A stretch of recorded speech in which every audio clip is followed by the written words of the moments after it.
Big boss 16ನೇ ಸಂಚಿಕೆ. ಮೊದಲ ಭಾಗದಲ್ಲಿ ಬಿಗ್ ಬಾಸ್ ಕಿಟ್ಟಿಯನ್ನು ಕನ್ಫೆಷನ್ ರೂಮ್ಗೆ ಕರೆಯುತ್ತಾರೆ. ಅಲ್ಲಿ ಹಲವಾರು ಪೆಟ್ಟಿಗೆಗಳು ಇರುತ್ತವೆ. ಅದರಲ್ಲೊಂದು ಪೆಟ್ಟಿಗೆ ಓಪನ್ ಮಾಡಿ ಅದರಲ್ಲಿರುವ ಲಾಕೆಟ್ ಧರಿಸುವಂತೆ ಹೇಳುತ್ತಾರೆ.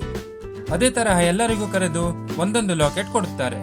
ಅನಂತರ ಮನೆಯವರನ್ನು 2 ಭಾಗವಾಗಿ ವಿಂಗಡಿಸಿ ಗುಲಾಮರಸ ಎಂಬ ಟಾಸ್ಕ್ ಅನ್ನು ಕೊಡುತ್ತಾರೆ.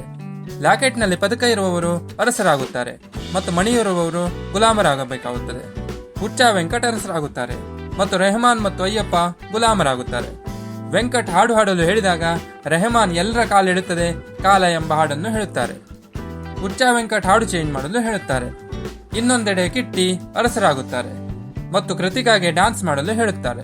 ಮಾಸ್ಟರ್ ಆನಂದ್ ಕ್ಯಾಪ್ಟನ್ ಆಗಿರುವುದರಿಂದ ಈ ಟಾಸ್ಕ್ ಮಾಡುವಂತಿರುವುದಿಲ್ಲ. ಟಾಸ್ಕ್ ನ ನಿಯಮದ ಪ್ರಕಾರ ಗುಲಾಮರೆಲ್ಲ ಒಂದೇ ತಟ್ಟಿಯಲ್ಲಿ ತಿನ್ನುತ್ತಾ ಕಾಣುತ್ತಾರೆ. ಹುಚ್ಚ ವೆಂಕಟ್ ರವಿ ಮೂರೂರಿಗೆ ರೌಡಿಸಂ ಹಾಡು ಹೇಳುವಂತೆ ಹೇಳುತ್ತಾರೆ. ಶ್ರುತಿಗೆ ಆಲೂಗಡ್ಡೆ ಪಲ್ಯ ಹೇಗೆ ಮಾಡುವುದು ಎಂದೆಲ್ಲ ಕಲಿಸುತ್ತಾರೆ. ಚಂದನ್ ಹುಚ್ಚ ವೆಂಕಟ್ ಸೇನೆ ಸದಸ್ಯರು ಹೇಗೆ ಪ್ರಪೋಸ್ ಮಾಡುತ್ತಾರೆ ಎಂದು ತೋರಿಸುತ್ತಾರೆ. ನೇತ್ರ ರಾಣಿಯಾಗಿ ಭಾವನಾಗೆ ನಡೆಯುವಾಗ ಬೇಗ ಬೇಗ ಮ್ಯಾಟ್ ಹಾಕು ಅಂತ ಹೇಳುತ್ತಾರೆ. ನೇಹ ಹಾಳಾಗಿ ಪೂಜಾ ಬೆನ್ನು ಒತ್ತುತ್ತಾ ಕಾಣುತ್ತಾಳೆ. ಕಿಟ್ಟಿ ಚಂದನ್ಗೆ ಜುಟ್ಟು ಕಟ್ಟಿ ಬೊಟ್ಟು ಇಡುವಂತೆ ಕೃತಿಕಾಗೆ ಹೇಳುತ್ತಾನೆ. ಅದೇ ತರ ಕೃತಿಕಾ ಮಾಡುತ್ತಾಳೆ. ಹುಚ್ಚ ವೆಂಕಟ್ ಅಯ್ಯಪ್ಪಗೆ ಒಂದೇ ಕಾಲಲ್ಲಿ ನಿಲ್ಲುವಂತೆ ಹೇಳುತ್ತಾರೆ ಮತ್ತು ರೆಹಮಾನ್ಗೆ ಪುಳಿಯೋಗರೆ ಮಾಡಲು ಹೇಳುತ್ತಾರೆ. ರೆಹಮಾನ್ ಉಸಿರು ಕಟ್ಟಿದಂತ ಮನೆ ವಾತಾವರಣದ ಬಗ್ಗೆ ಅಸಮಾಧಾನ ವ್ಯಕ್ತಪಡಿಸುತ್ತಾರೆ. ಚಂದನ್ ಇಂಟೆನ್ಷನಲಿ ಮಾರ್ಚ್ತಾ ಇದ್ದಾರೆ ಎಂದು ಹೇಳುತ್ತಾರೆ.